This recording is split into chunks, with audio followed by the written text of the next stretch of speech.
Abordamos el estudio del aparato respiratorio. Para ello, hemos de ubicar algunas estructuras de la cavidad endotorácica. En la vista anterior de la maqueta, retiramos el peto externo-condrocostal. Nos acercamos y ubicamos el pulmón derecho.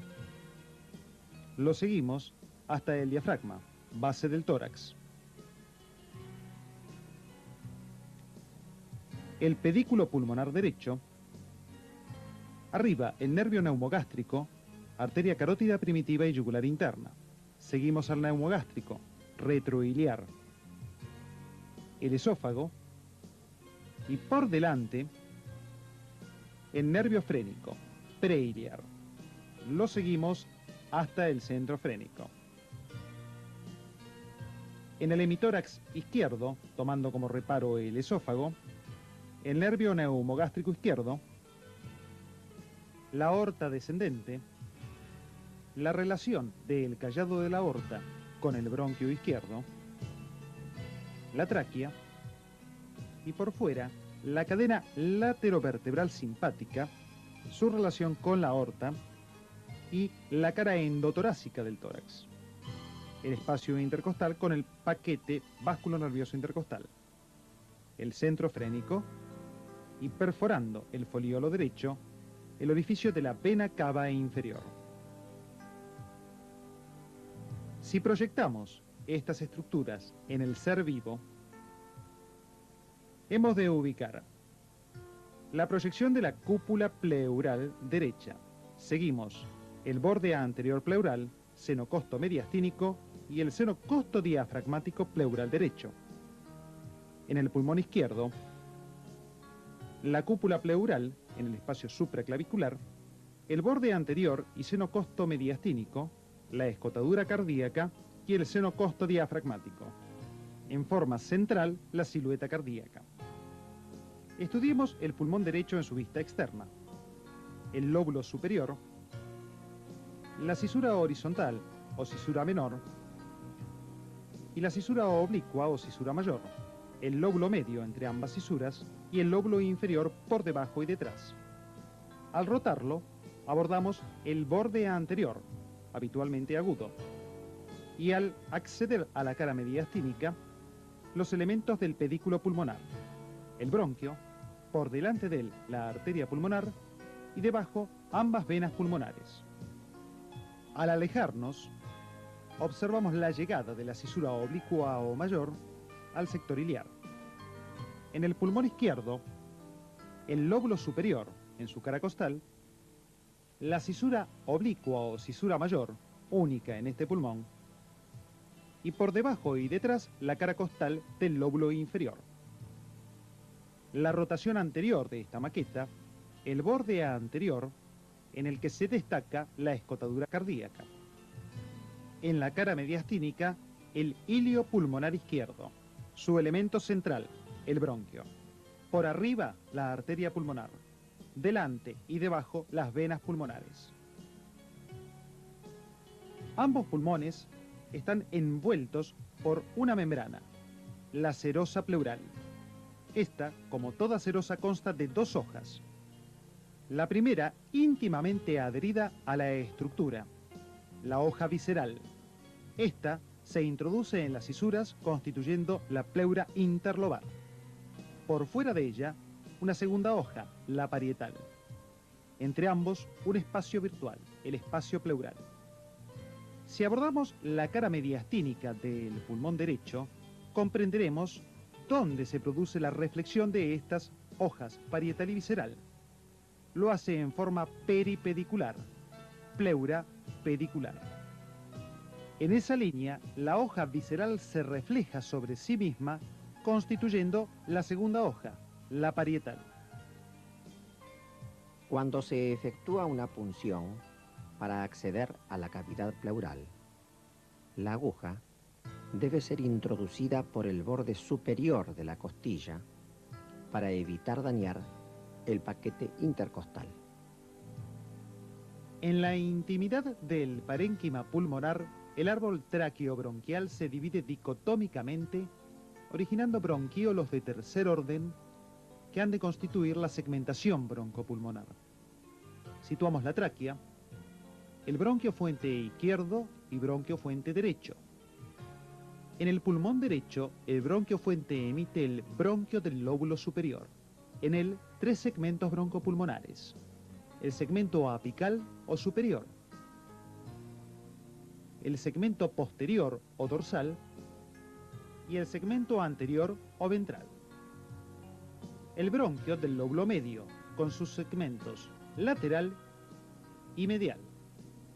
El bronquio del lóbulo inferior con sus segmentos apical y 4 basales. Uno interno, uno anterior, un tercer segmento externo y rotando la preparación, el segmento posterior. Distinta es la situación en el pulmón izquierdo. El bronquio del pulmón izquierdo o bronquio fuente, el bronquio del lóbulo superior. En él, el segmento apical y dorsal están reunidos en un único tronco, ápico posterior, y un segmento anterior. El bronquio de la língula con sus 2 segmentos, superior e inferior. Y el bronquio del lóbulo inferior con un segmento broncopulmonar apical y a nivel de sus segmentos basales, uno lateral, uno ventromedial y uno posterior. La tráquea y bronquios se hallan constituidos por anillos cartilaginosos incompletos abiertos por detrás. Al rotar la maqueta, comprobamos que estos anillos a nivel traqueal y bronquial se cierran mediante músculo liso, el músculo traqueal y bronquial respectivamente. Comparemos lo explicado en la maqueta con una preparación. En ella situamos el bronquio del pulmón derecho, bronquio del lóbulo superior con los segmentos ventral, apical y posterior, bronquio del lóbulo medio con los segmentos medial y lateral, y el bronquio del lóbulo inferior con el apical y los segmentos basales.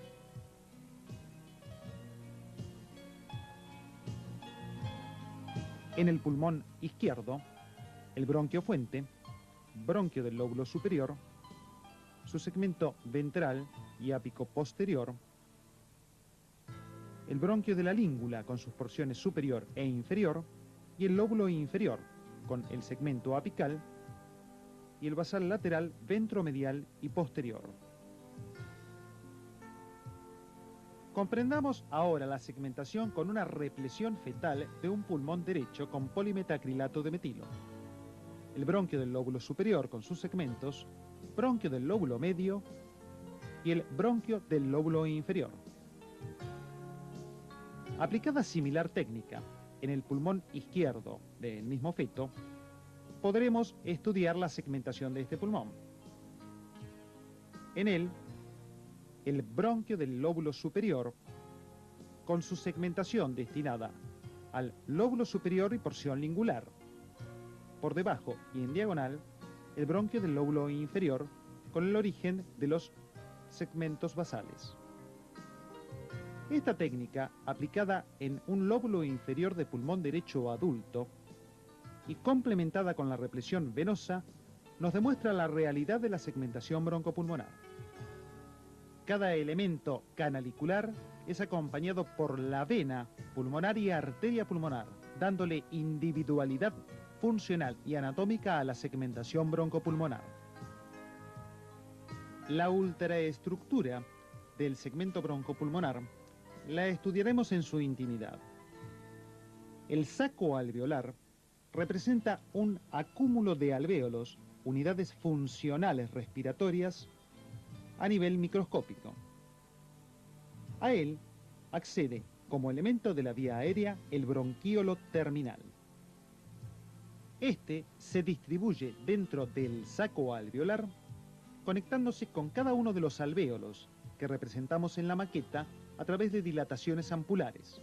Entre los alvéolos ubicamos los elementos vasculares, arteriales y venosos, las venas pulmonares los elementos linfáticos de drenaje, los linfáticos pulmonares, y complementamos la observación con los elementos arteriales, la arteria pulmonar que ha de acompañar a la vena y elementos linfáticos, la distribución arterial que lleva la sangre carboxioxigenada hasta la intimidad parenquimatosa pulmonar, en donde se ha de producir el fenómeno de la hematosis o intercambio gaseoso.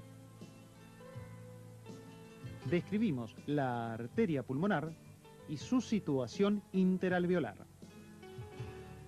Analicemos detalladamente el tema de la membrana interalveolar o pared interalveolar. Si representamos esquemáticamente los alvéolos, 4 unidades en este caso, tomamos como referencia el bronquiolo terminal.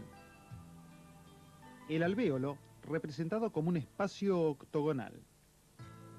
Ubicamos 2 alvéolos contiguos.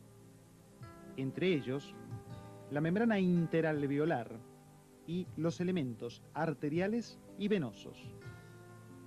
La sangre carboxioxigenada accede al capilar arterial a través de la arteria pulmonar.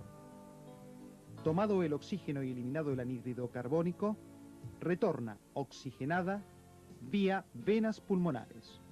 Hemos presenciado el fenómeno de la hematosis gaseosa.